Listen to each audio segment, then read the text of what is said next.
Before he could even open his book, though, his large ears pricked up. He had become familiar with the low humming of one particular red fox, who'd only been coming to the bookstore for a couple weeks, and who intrigued Amir more than any of the other patrons. For one thing, this fox wore tight jeans and an open vest. He must leave his overcoat at the counter. Unlike most of the patrons of the bookstore, he was tightly muscled and almost hyperactive, bouncing on his feet even when standing still. His tail twitched when it wasn't swishing, and his ears flicked constantly around, as though he were paranoid someone was sneaking up on him. But the few times Amir had seen his expression, he'd never looked scared or worried. He always wore a faint smile, as if he'd just come from, or were just going to see, a lover and was cherishing the memory or the anticipation. And, most intriguing of all, his taste in books seemed to vary wildly from one day to the next.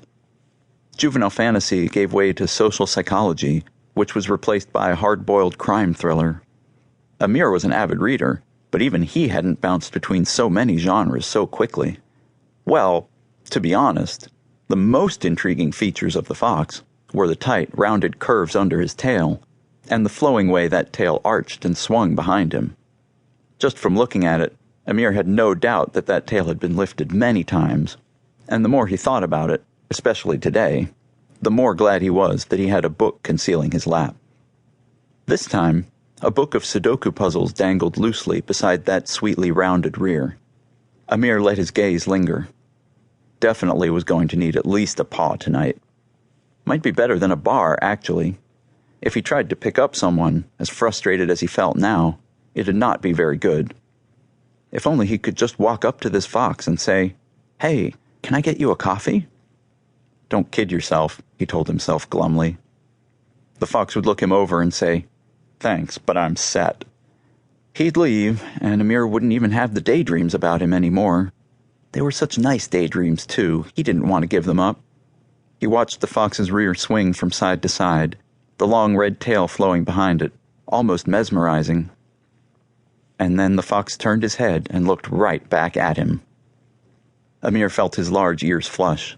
He folded them down and buried his nose in the thriller, trying to pick up the flow of the text again. But as the police lieutenant in his text talked about the grisly crime scene, all Amir saw was the red fox's clear golden eyes, the little fang at the edge of his muzzle, the slight curve of his smile. God, staring in a public bookstore like a horny little fag who hadn't even had an ear nibble in months. What was wrong with him? Maybe, he thought, what was wrong with him was that he was a horny little fag who hadn't even had an ear nibble in months. That thought was swiftly followed by another brief daydream about the red fox's slender muzzle in his large ear, tongue licking up the edge, sharp teeth nibbling at the skin. He could almost feel the warm breath ruffling the short fur, his whole body tingling as it did. He knew fairly well what the red would smell like. He imagined that musk thicker in his nostrils, the nose pushing gently deeper against his inner ear. Any hope he had of getting further in his book was gone. Time to go home, or at least down to the coffee shop. His chai had run out half an hour ago anyway. "That's a pretty good book," someone said softly right next to him, right into the soft fur of his left ear. He almost jumped out of the couch.